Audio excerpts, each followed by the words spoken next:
12:33 on TSN 690. It is Game Points. I'm your host, Matthew Ross. We're here till the top of the hour. Back on Sunday, 4 p.m. TSN Matthew on Twitter.com. Our next guest can be seen on FantasySportsNetwork.com weekdays at 3 o'clock. You can also check him on MMA Meltdown on the Fight Network. SportsRageTV.com is the website, or Sports Rage on Twitter. It is Gabriel Morency. How you doing? Hey, we're doing okay tonight, Matt. How you guys doing? Very well, thanks. Now, I've been advised, I got to get to this right off the top. I know we talk NBA, we talk NHL, a lot of other stuff, but I see you're betting on field hockey. You gotta enlighten me. Yeah, that's right. I've been a long-time field hockey fan, and it's always baffled me as to why Canada's not better in field hockey. I mean, we play road hockey, we play ice hockey, we play every other type of freaking hockey. Canadians are always preaching about how we are hockey. We suck at field hockey for one reason or another. It's interesting the countries that are good in field hockey, but if you're betting field hockey, at least not league field hockey, but the international stuff, there's some sort of world competition going on right now. I don't think it's the World Cup, but it's like the World Championships type of deal, and all the major countries are there. And I've been betting a lot of unders, and they've been cashing. Actually, I've been doing very, very well with the field hockey. Gabriel, you and my dad can watch field hockey. He's a super diehard field hockey fan. He used to play back in India back in his heyday. Yeah, that's what I'm saying. The Indians. You figure, not the stereotype, Mo, but you figure that Canada would be better in India in any type of hockey. You know what I mean? just any type of hockey. Just say, put a word in front of it, and then after hockey, versus India, you figure, yeah, all right, we got that. But no, as you stated, India's real good. Argentina's real good. Spain's good. Germany's good. And, even the United States of America, the U.S., they're not great at this sport either. They had their hands full today with the Argentinians, who are pretty good. But I bet on pretty much everything. I have my exceptions. I don't bet on golf that often, but when there's a major tournament, I'll probably have a little piece of it. But it's I bet on a lot of crazy sports, but I don't bet on every sport. Gabriel, when you look at the World Cup of Soccer next week, how much do you think there'll be any fixes with some matches? Because reading a book right now on the past history of soccer matches and fixes and whatnot, from a gambling perspective, do you think that could happen in Brazil as we approach the World Cup next week? Yes. The short answer is yes, but it's complicated, Mo. I mean, the World Cup, they fix friendlies for the most part, and I don't really have time to get into it because it's kind of complicated.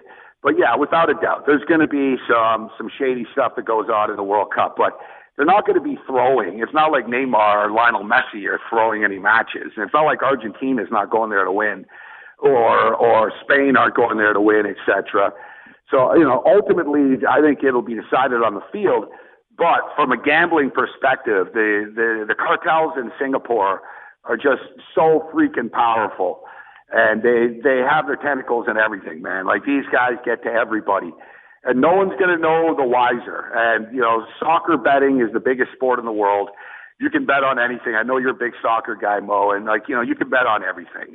Total corner kicks, total yellow cards, etc. So they're not going to throw the match because they know the world is watching. I mean, it's not a coincidence. Interpol and the international authorities pretty much are flooding the mainstream media with this fixed stuff to sort of try to scare the guy. The guy's name is Dan Tan. He denies being the head of this group. But these guys are hardcore, man. And, they get to who selects the referees for the games and stuff like that. They get to the referees. But what they'll do is they'll be able to get to a referee. They'll get to a linesman in one of these matches. And they won't throw the game, but they'll throw the corner kicks. So you can bet on total corners. How many corners are Italy going to take in a match? Well, if you've got the side judge who determines, how many corners, etc. And there's just so many little angles. Cards are a good example. A referee could give a bunch of cards. You can bet on the cards. So, a referee could give, a bunch of yellow cards. And, usually, the bet is 4 cards per game. So they could easily manipulate little things like this in which the betting cartels will be able to make money. But ultimately, I don't think the matches will be fixed. Chatting with Gabriel Morency, Sports Rage on Twitter. What about the Stanley Cup Final? You got Rangers Kings. It's got to be a dream come true for the NHL brass. Yeah, it's pretty big. Although, to be honest, they wanted Chicago. With the Montreal Canadiens and the New York Rangers in the semifinals, the ratings were pretty much half of what they were for the series before on NBC Sports. So, having a Canadian team in the United States took away about 1 million viewers. Like 2.6 million people watched the Penguins and the Rangers in the States, and about 1.4 million watched the Rangers and the Canadians. So the numbers kind of spoke for themselves. So, yes, Bettman was elated that the Canadians got bounced and the Rangers go through. But even though Los Angeles is a big market, the Kings have diehard fans in Los Angeles, but it's not a big deal, hockey in Los Angeles. Don't be fooled. Yes, the Kings sell out games. Yes, the Kings have a fan base. But in the grand scheme of things, and I watch KTLA News, the Kings are the third story, or fourth story, after the baseball and after the Lakers, even through the playoffs. Now with the finals, they'll probably be the main story. But, and the fact is, people really don't watch in the state of California hockey.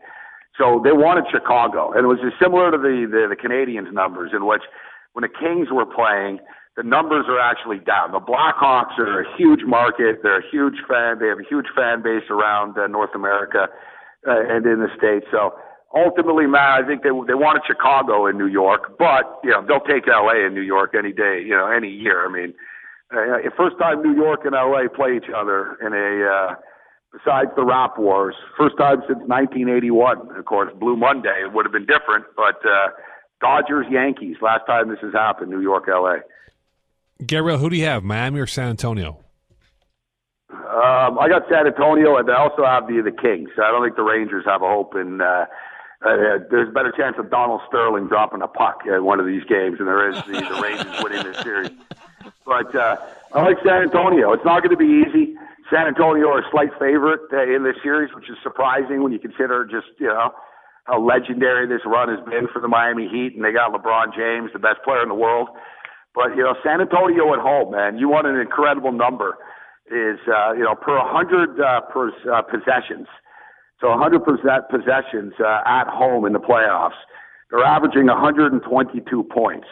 It's unheard of. It's unheard of. They haven't scored less than 104 points at home in the playoffs, the San Antonio Spurs. They're not the best road team, and we saw that with Oklahoma City. They got blasted a couple of times, so they're going to lose the games in Miami. But, those 4 games in Texas, mean all the difference in the world. I think San Antonio get revenge for last year and win the championship. He is Gabriel Morency. The website, of course, is fantasysportsnetwork.com, 3 o'clock for his show, sportsragetv.com for his website where you can find his field hockey picks, and Sports Rage on Twitter. That it? Anything else you want to mention? No, that's pretty much about it. But, good news for the Fantasy Sports Network. We got picked up by Cablevision in New York City. So wow. starting in a week and a half or so, we're going to be on 29 million homes in the tri-state area. And there's bigger markets in the U.S. to come. And we don't have time to get to it too much. But big story out of Toronto. It's kind of flying under the radar about the Buffalo Bills. Go ahead. We got a couple minutes. Sure.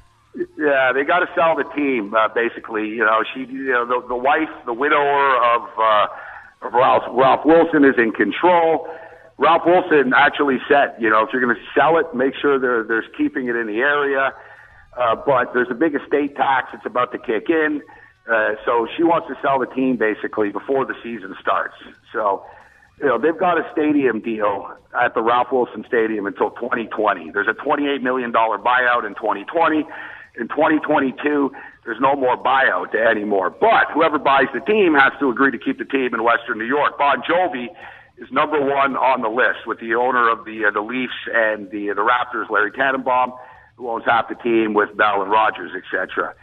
So these two guys are the number at the top of the list, and people aren't lining up to buy the Buffalo Bills in the next 6 weeks. She wants to do the deal immediately because she doesn't want to pay this big estate tax, and she just wants to, move on from this. So right now, Bon Jovi and Larry Tannenbaum are at the head of the table. They wanted to move the team to Toronto. They didn't want to see that happen. There's just, nothing's confirmed or anything like that, but there's serious rumors and a lot of, unnamed sources saying that Bon Jovi and Tannenbaum are going to get the Bills, and they're going to play at Ralph Wilson Stadium for the next 7 years, and they're going to build a stadium in Niagara Falls, which would be right next to a Seneca Casino on the American side of the falls. The stadium literally would be like, with the picturesque Superman shot in the movie and all that. Right. The stadium would be right in front of the water type deal. So the Niagara Falls would be right behind the stadium. Can you imagine a Monday Night Football game with the Niagara Falls with the Bills colors and logos on the water? Bon Jovi and Tannenbaum get their wish. It's not quite Toronto, but it's pretty damn close. It's a pretty good compromise here. They can tap into the Toronto market. It'll be easier for Torontonians to get there. You got all the casinos on both sides of the border. It'll shut people up in Western New York. People in Erie County aren't going to be happy, but anybody who's been to that stadium, and as a Bill fan, I didn't want to see them move to Toronto, but the stadium's in the middle of freaking nowhere, man. Yeah. It's in Sticksville. There's nothing around there. They got to let it go. Sorry, Erie County, Amherst. You got to let it go. It's the only other option is downtown Buffalo and Golisano, the rich dude that Sabres. the guy that owns the Sabres. He could do it, but it's a lot of money. It's a lot of money to build a football stadium, and Tannenbaum and Bon Jovi have that lot of money. Bon Jovi and Tannenbaum have a good relationship with the governor, Cuomo, who's up for re-election. Everyone talks about New York City, but the fact is all the votes come from Western New York. So Cuomo could really please voters in the Western New York area. No one's going to be angry besides a couple of thousand people in the little town of Amherst, New York, that'll bitch that the Bills are leaving the farmland. And they'll be in the area still. It's a win-win for everybody. Tannenbaum and Bon Jovi get the team. There's a reason why Bon Jovi's been sucking up to Jerry Jones, man, and Kraft the last couple of years in the press box. He's got their votes, man. He's in. Donald Trump doesn't have a hope in hell. He's in. Bon Jovi's in. Tannenbaum is very well respected by everybody in the sports world. Look how much money he's made over the years here in Toronto with his teams, with the Leafs and the Raptors. It's pretty much a done deal, in my opinion, that Bon Jovi is going to be the owner of the Buffalo Bills. Wow. And Tannenbaum will be the owner. And I think this is a great scenario, man, of which they move to Niagara Falls. And as a Bills fan, I think it's a great solution. I think everybody wins. The only thing that would help would be a Jim Kelly, doing the coin flip in a few years at the new stadium. That would be great to see. Yeah, that'd be great to see. And of course, Jim Kelly wanted to, invest in a team. So even better, Matt, is you throw Jim Kelly a bone. You let Jim Kelly, minority owner type of deal. You know what I mean? Jim Kelly owns 5% or whatever. So you get the community involved a little bit. It's interesting because there's actually a Bon Jovi boycott in Buffalo right now. No radio stations or restaurants are playing his music because they found out that he wants to move the team to Toronto. And he's dead set on it. They're Tannenbaum, they were dead set on it. But Wilson's widow said, we like you, but let's back off on this Toronto thing and try to come up with something. And voila, it looks like they come up with Niagara Falls, which is just win-win for everybody. And let's be honest, whenever you watch a Buffalo Bill game and they show you the vanity shots of the city, they're not showing Chippewa Street in downtown Buffalo. They're not showing the offices of Cellino and Barnes. They're showing Niagara Falls. People think of Buffalo, that's the best part of Buffalo, Niagara Falls. So, is it within the city limits of Buffalo? No, it's in Niagara County, but whatever, man. I think people in Buffalo got to deal with it. And to be honest, people in downtown Buffalo will be happy. Like I said, it's just going to be the people in Erie County that have been making money and keeping their town alive, with the Bills there. So, yeah, it's too bad for Erie County, but hey, they've made a lot of money off of this over the years. So it is what it is. I think it's a good fit. And I know it sounds like it's a long time away, 2022 and all that type of stuff, but like we saw with the Expos, the franchise isn't going to be decided in 2022. That's when the stadium deal is done. The future of the Buffalo Bills is going to be decided in the next 6 to 8 weeks here. As I stated, she wants the deal done by the end of July. So, and you know, all the big bidders all wanted to move the team out of Buffalo and out of the area. Tannenbaum and Jovi are seemingly the only ones, unless Golisano steps up to the table. But I don't think he wants to spend $2 billion to make this thing happen. He is Gabriel Morency. Thanks so much, man. Hey, always a pleasure, guys. All right, there you go.